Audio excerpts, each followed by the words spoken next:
तर आज आम्ही तुम्हाला कोलंबीची भजी करून दाखवणार आहे। त्यासाठी काय काय साहित्य लागते ते बघूया। कोलंबी, हळद, मीठ, हिरवं वाटण आणि लाल मिरची पावडर। आता आपण हे मिक्स करूया।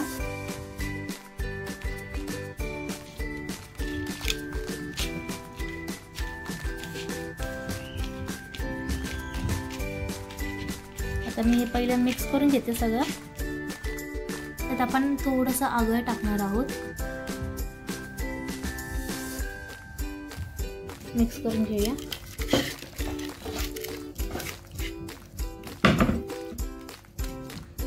आता मॅरिनेट केलेली कोलंबी आपण थोडा वेळ तशीच ठेवूया। एका वाटीत बेसन पीठ, हळद घेतली आहे थोडीशी, त्यात आपण कॉर्नफ्लॉवर टाकणार आहे, मीठ टाकणार आहे थोडंसं, पाणी टाकून आपण त्याला मिक्स करून घेऊया। भजीच्या पिठेला आपण जसं पीठ कालवतो तसंच कालून घ्यायचं आहे। कढईत आपल्या घेतलं त्यात थोडंसं तेल, त्याच्यात थोडीशी आपण कोथिंबीर ऍड केली।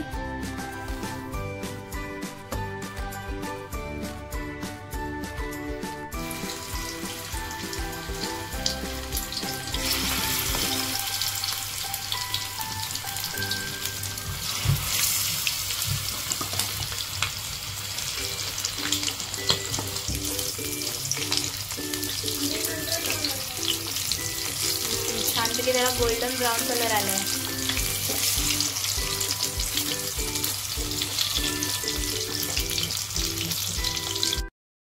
तर बघा आपली कोलंबीची भजी झटपट रेडी झालेली आहे। तुम्हाला आपल्या कोलंबी भजीचा हा व्लॉग कसा वाटला मला प्लीज कमेंट करून नक्की सांगा। आपल्या चॅनलला तुम्ही सबस्क्राइब केलं नसेल, नवीन असाल तर प्लीज जाऊन सबस्क्राइब करा। या व्हिडिओला लाईक करा, शेअर करा तुमच्या फॅमिली फ्रेंड्सला आणि तुम्ही देखील घरी नक्की ट्राय करून बघा। आपण आता डायरेक्टली भेटूया नेक्स्ट व्लॉगमध्ये। तोपर्यंत बाय बाय।